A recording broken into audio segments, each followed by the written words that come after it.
राम राम मंडळी, नमस्कार. स्वागत आहे तुमचं माझ्या चॅनलमध्ये, ज्याचं नाव आहे रुपाली फॅशन डिझायनर.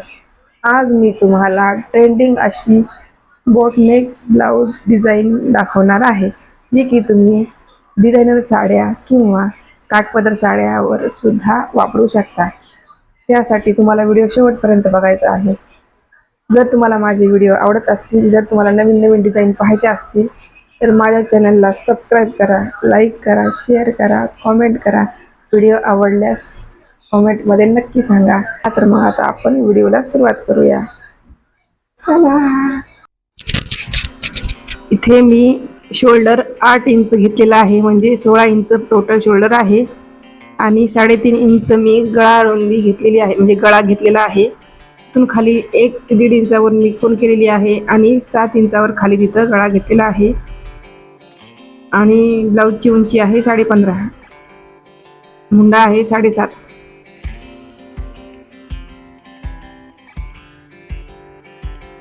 तिथून मी 2 ते 2.5 इंचावर मी खूण केलेली आहे. तुम्हाला जर जास्त ब्रॉड पाहिजे असेल तर तुम्ही तसाही म्हणजे मेजरमेंट वाढवू शकता. आता मी ब्लाऊजवरच कॅनव्हास पेपरला प्रेस करून घेतलेली आहे, कारण की ब्लाऊज पिसाचा कपडा ब्रॉकेडचा असल्यामुळे मला वेगळं कपडा घ्यायची गरज लागलेली नाही आहे. तर आपण दोरा काढून त्याला एकसारखा शेप येईल म्हणून एक शिलाई मारून घ्यायची आहे एका साईडने, म्हणजे ते ओपन केल्यावर नंतर दोन्ही साईडनी सेम मार्किंग होते त्याची. म्हणून दोरा नसताना टीप मारायची आहे. पण तर मग आपण तो गळा आखून घेऊया. आखून घेतल्याच्या नंतर आता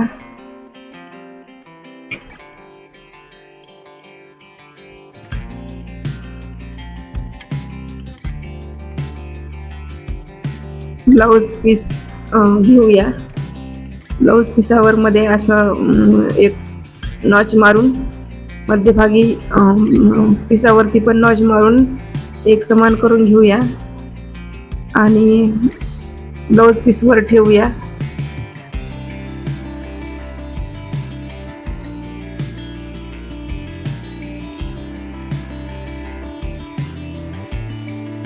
एकसारखं करून घेऊन इथं पिनाने पिनअप करूया.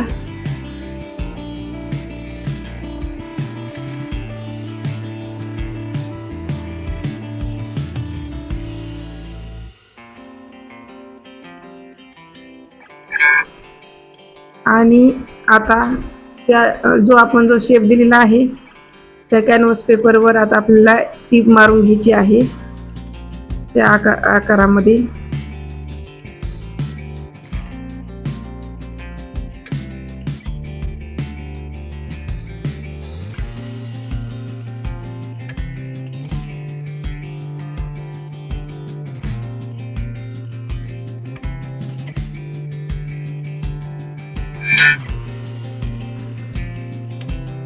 स्टिच केलेला नेक आपण आता मधून कट करून घेऊया.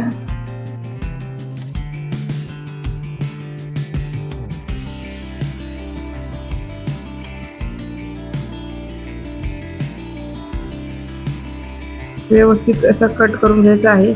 नंतर त्याला असे छोटे छोटे कट्स मारून घ्यायचे आहेत काळजीपूर्वक, जेणेकरून शिलाईला कट मारला नाही गेला पाहिजे. कट मारल्याच्या नंतर मग इथं आपण तो गळा पलटी करून घ्यायचा आहे.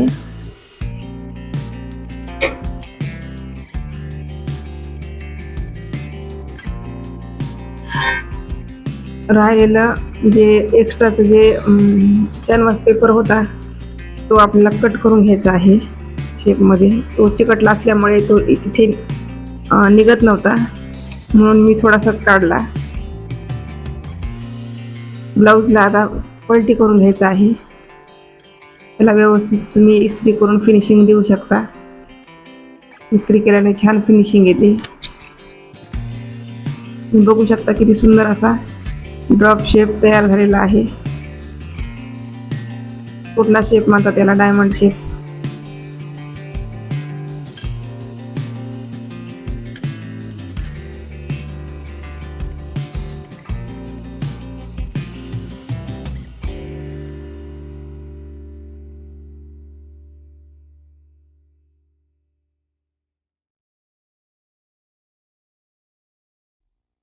इथे मी पायपिंगसाठी एक गोल्डन कलरचा हे घेतलेला आहे, कपडा घेतलेला आहे. मी अशा तिरक्या तिरक्या पट्ट्या कट करून घेत आहे. इथे आपल्याला कॉड पायपिंग करायची आहे. त्या पट्ट्यानंतर एकमेकाला जोडून घ्यायचे आहेत.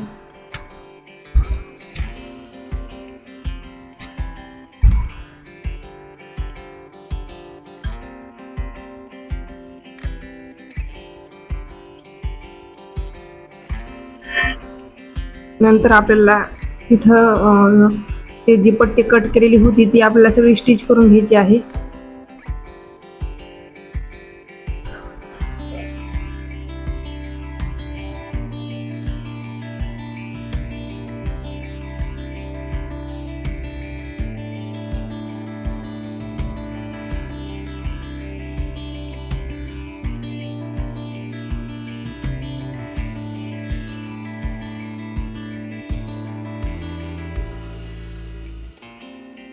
नंतर ती पट्टी पलटी करून घेऊन त्यामध्ये आपल्याला दोरा घालायचा आहे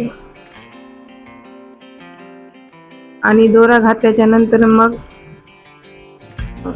नेकवर ठेवून त्याला फिनिशिंग द्यायची आहे. व्यवस्थित अशी फिनिशिंग द्यायची आहे.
तुम्ही बघताय इथे मी फिनिशिंग मध्ये पाइपिंग लावून घेतलेली आहे.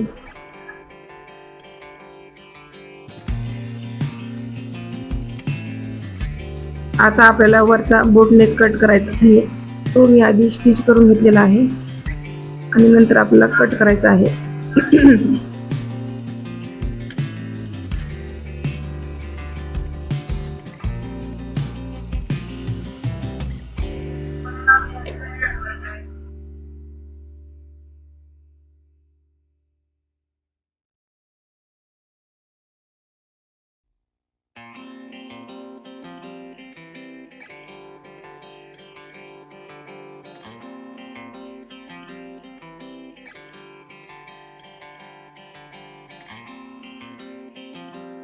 नंतर आपल्याला ब्लाउजचा संपूर्ण भाग शोल्डर पट्टीला जोडून घेऊन नंतर परत एक पाइपिंग तयार करून पूर्ण गळ्याला आपल्याला अशी स्टिच करायची आहे.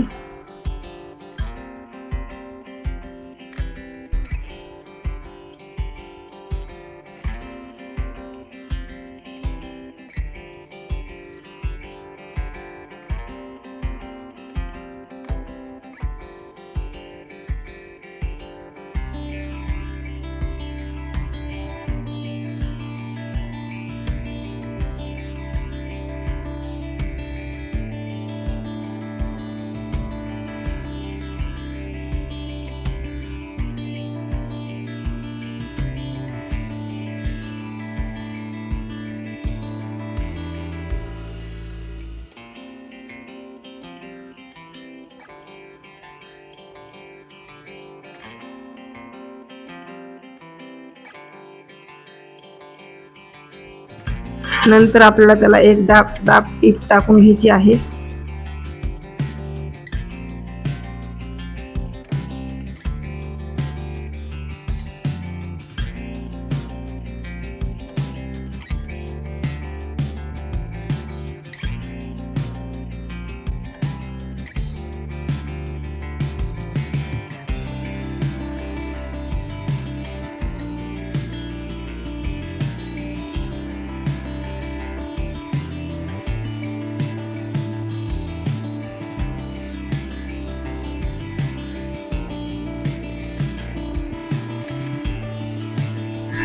अशा प्रकारे तुम्ही बघू शकता किती सुंदर असा बोटनेक तयार झालेला आहे.